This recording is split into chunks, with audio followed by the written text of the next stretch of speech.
Hi, grade 12s. Today we are going to take a look at buying a new vehicle. Buying a new vehicle is a very exciting thing. Outside of a house, it'll probably be the second biggest purchase you'll make in your life. So, there are some definitions that we have to look at when we look at buying a new vehicle. The first definition that we're going to look at is the base price. The base price is the cost of a vehicle with standard equipment. So that's not the fancy gadgets that other vehicles may or may not have. That's with basic features. That's the base price of a vehicle. Often, if we were to look at, say, a Chevrolet Malibu, the Chevrolet Malibu may have 4, 5, or 6 different models of the Malibu. Some of them will be like LT, SL, they'll have all these fancy names, but there's usually a base model. The base model is the model that has just standard equipment. It doesn't have all the fancy stuff. Okay? Now, the documentation fee is the cost the dealership charges the customer for doing the paperwork involved in a sale. You have to sign a lot of things when you buy a car. And in preparation of all these forms, filing them, the dealership charges you some money. Freight charges. Freight charges are the cost of shipping the vehicle from the manufacturer to the dealership. So if you take a trip to Flin Flon and you take a look at the Northland Ford dealership and you look at a Ford F-150, built into the price will be a freight charge. Now understand this though. Say you're like me and you love the color orange and you want to buy an orange truck and there's no orange trucks on the lot. You could order an orange truck from the dealer. It might take several weeks or maybe even a couple months for it to come in, but it will come in and you will get charged a freight charge. But one of the things you might not understand is that even though they'd have to special order it, the freight charge would not be any different than for any of the vehicles that were already there.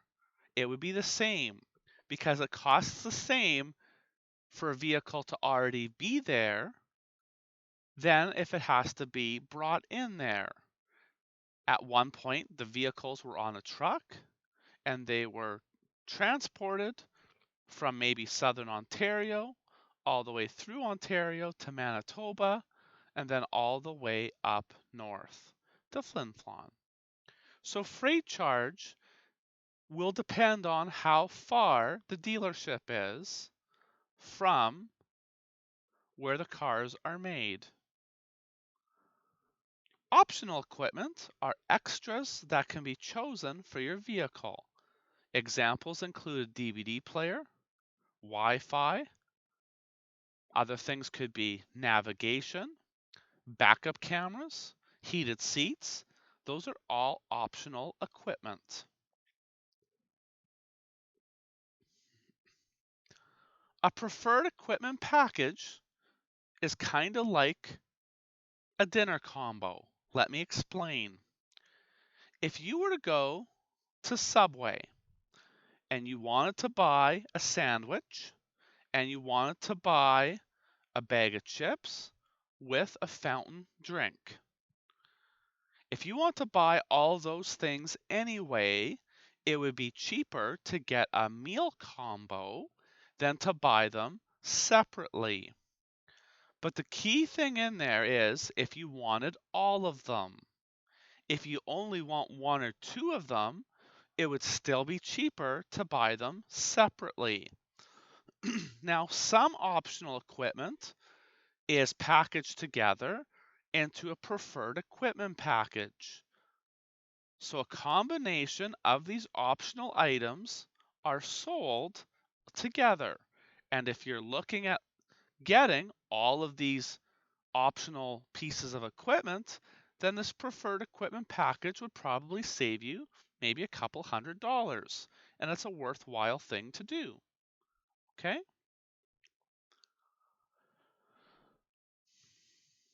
Sticker price is the full asking price of the vehicle suggested by the manufacturer, including the base price, plus options, plus freight, plus an air conditioning tax, if applicable.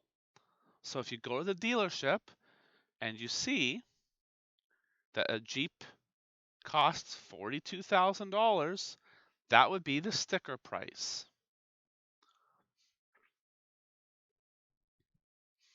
If you have an older vehicle, not even an older vehicle, any vehicle, you could have a vehicle that's 1 year old, and you want to trade it in, the trade-in allowance is how much money the dealership is willing to give you for your old vehicle. If you still want to use your vehicle, obviously you wouldn't trade it in.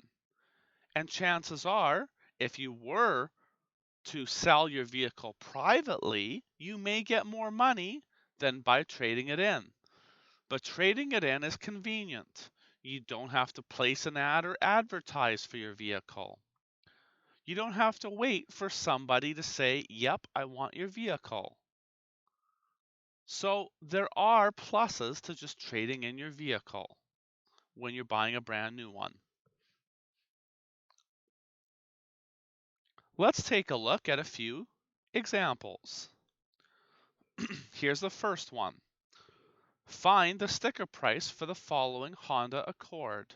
The base price is $29,850 and the following optional equipment.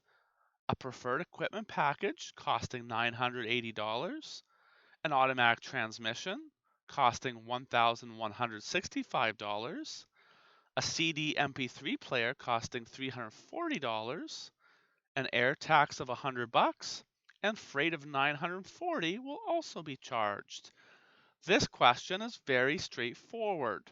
All we have to do is take these numbers and add them together. So we take $29,850, the preferred equipment package of $980, the automatic transmission costing $1,165, the piece that plays music for $340, air conditioning tax of $100, and freight for $940. So we're going to take all these numbers and add them together. And of course, we may use a calculator to do this work for us.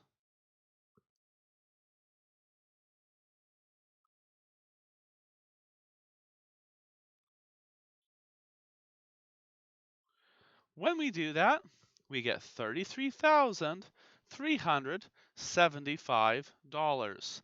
That's the sticker price. The sticker price does not include taxes. We will look at examples in just a bit that do include taxes. Okay?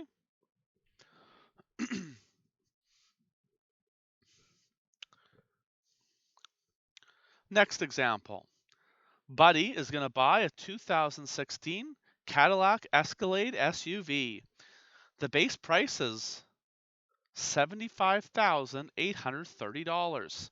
He adds 18 by 8 7-spoke chromed aluminum wheels that cost $1,250 and a preferred equipment package worth $3,200. Given that freight is $1,400, the documentation fee is $225, and the dealer will give him a trade-in value of $3,500. What's the total price he is going to pay? The difference in this question, there's a couple, is that there is a trade-in. So we can add everything else and then subtract the trade-in. So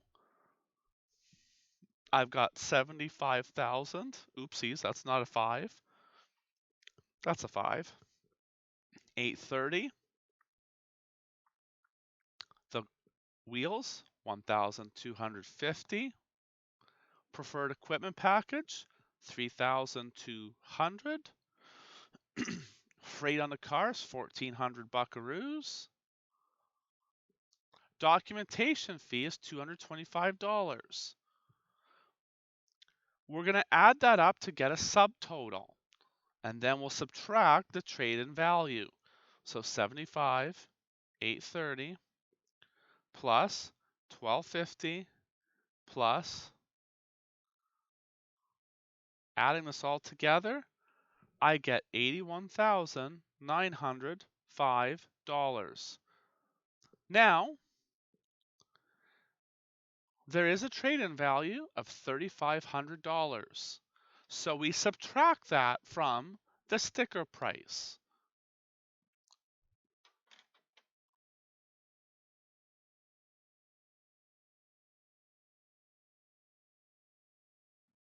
So we are going to get $78,405. That is the price before taxes. If we're looking for the cost of the vehicle that Buddy's going to pay, we must include taxes. I gave you those tax sheets the other day, and on those tax sheets we see that in Manitoba, the GST is 5%, the PST is 8%. So to find the answer, in other words, the price including taxes, we take this pre-tax amount and multiply it by 1.13.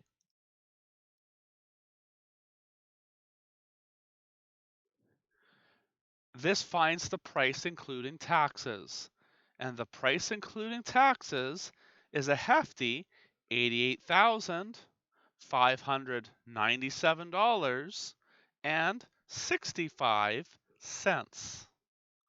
That's the price including taxes.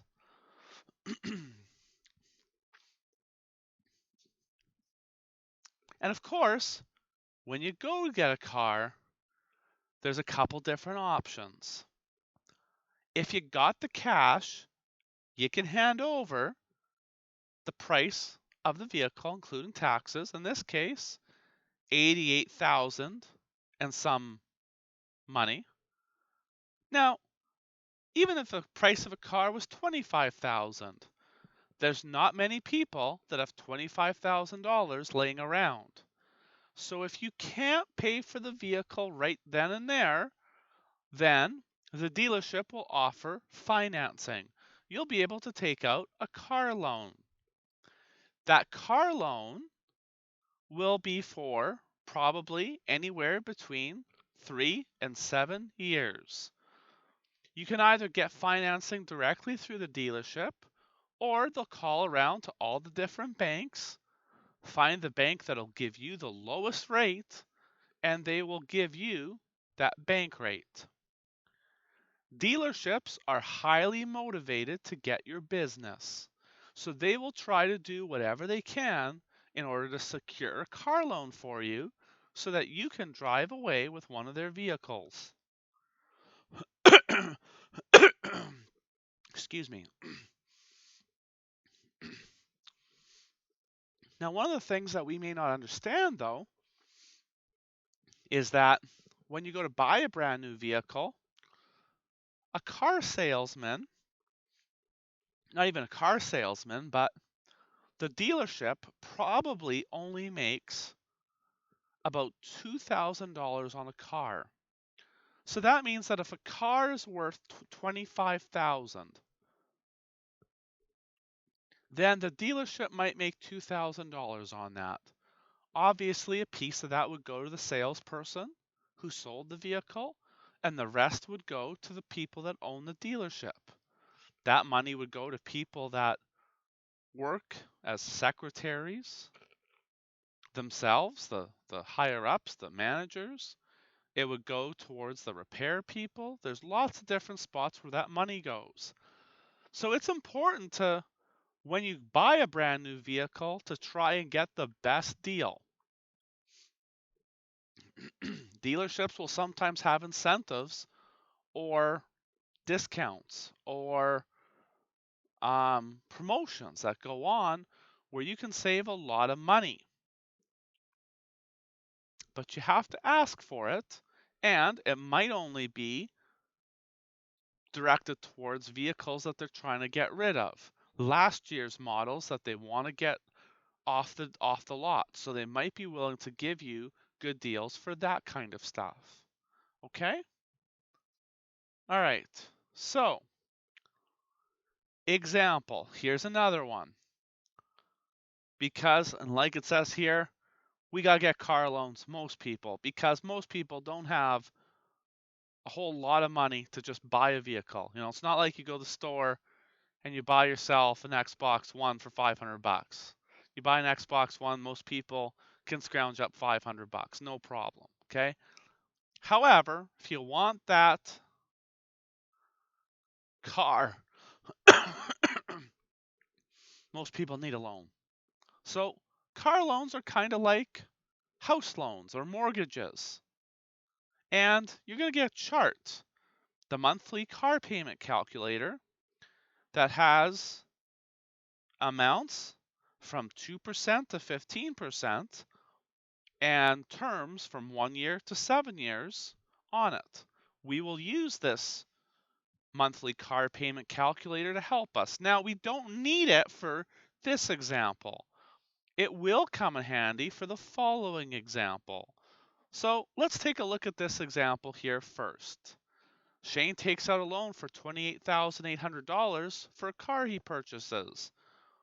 Over the 4-year period, he makes payments, and we're assuming monthly payments of $685.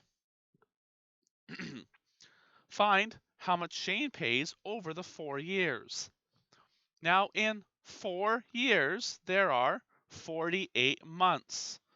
So 48 months times $685 gives us a $32,880. That's how much he pays. Now we'll notice that that amount he pays is higher than the price of the vehicle. This is how car dealerships or banks make a little bit of money.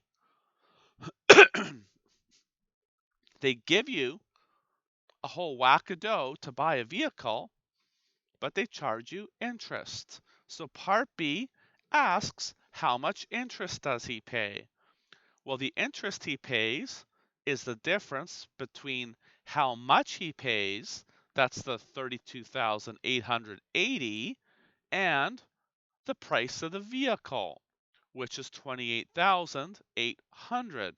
So when we subtract those two, we get $4,080. That's how much interest he pays. Now, spread out over 4 years, that's not so bad. Over 48 payments, roughly, that might be about $80 a payment, which isn't bad. It's not a bad price to pay if you look at the alternative, which is not having a vehicle if you can't afford coming up with almost $30,000. Okay, so the interest is how much he pays in total minus the price of the vehicle. We have one more example, and then it's homework time. Alyssa buys a 2016 Toyota Solaris Sport V6 convertible that costs $36,500 plus taxes in Dryden, Ontario. And just before we proceed too much, I'm just going to see if I can find those tax tables here. Because I don't I think the HST in Ontario is 13%. I'll probably check that before we get too far in this question, just to be sure. She buys the car using a 5-year loan from the bank, financed at 3.75%. Find the price, including taxes. So what I'm going to do very quickly here is I just want to make sure that I have the right rate here. I don't want to not have it. So I'm just going to go and double check here that the provincial tax rate in Ontario is 13%, and it's a harmonized sales tax. I'm thinking it is 13%. Um, Sales taxes. There we go. Let's see what we get here for Ontario. 13%. Good. Okay. I was on the right track. Good. Just want to make sure. Doesn't harm anything to be thorough. So, price of the vehicle, $36,500. That's before taxes. So we have to multiply that by 1.13 to find the price, including taxes, since the tax rate is 13%. So cost of that vehicle after taxes is $41,245. That's the price including taxes. From that, it says find the monthly payment. Find the monthly payment. That's where we use the monthly car payment calculator. So if that hasn't been handed out to you yet, please get that now. Feel free to pause me as well.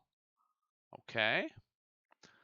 Hoping that you have that monthly car payment calculator. Just like when we did mortgages, we have to cross-reference two things: interest rate and how many years. So if I look at this, 5 years, 3.75%. So 3.75% over 5 years gives us $18.30. So what the heck does that mean? Well, that means that every $1,000 that the vehicle is worth is going to cost you $18.30 per month. Now, the car costs $41,245. So we got to divide that by 1,000 to find out exactly how many thousands it is, and then multiply it by that number in the table, which is $18.30. Okay, so now we're going to find the monthly payment. So to find the monthly payment, then we're going to go 41.245, which is 41,245 divided by 1,000. Then we're going to multiply that by 18.3, and we get 754.78. 754.78. So that is the monthly payment. Okay. So once we know the monthly payment, then the question asks, how much does she pay over the 5 years? And to figure out how much she pays over the 5 years, we have to ask ourselves, how many months are there in 5 years? How many months are there in 5 years? And the number of months in 5 years is, well, 12 times 5, or 60. So 60 times 754.78. That's the total amount of money that is paid.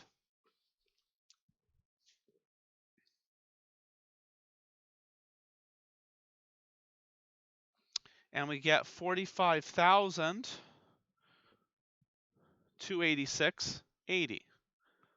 45,286.80. That's the total that's paid over the 5 years. Okay.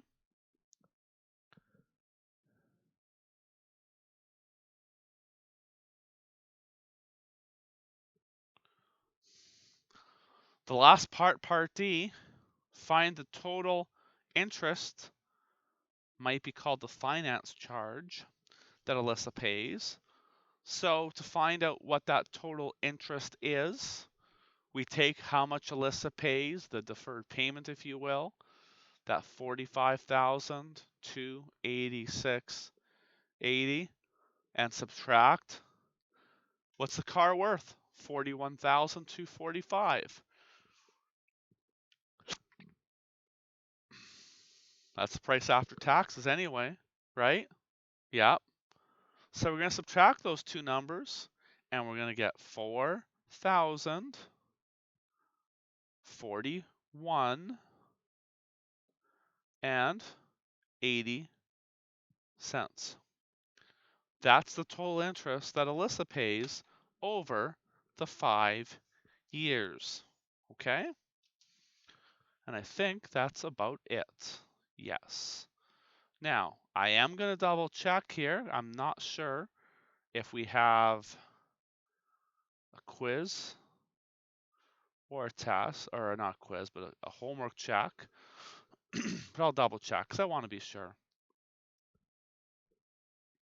There will be a quiz on this come Monday.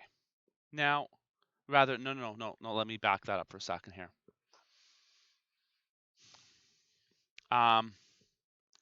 Monday, I believe, and I could be wrong, I really could be wrong, but Monday, I don't know that we'll have a period 2. I think period 2 might be taken out on Monday or Tuesday.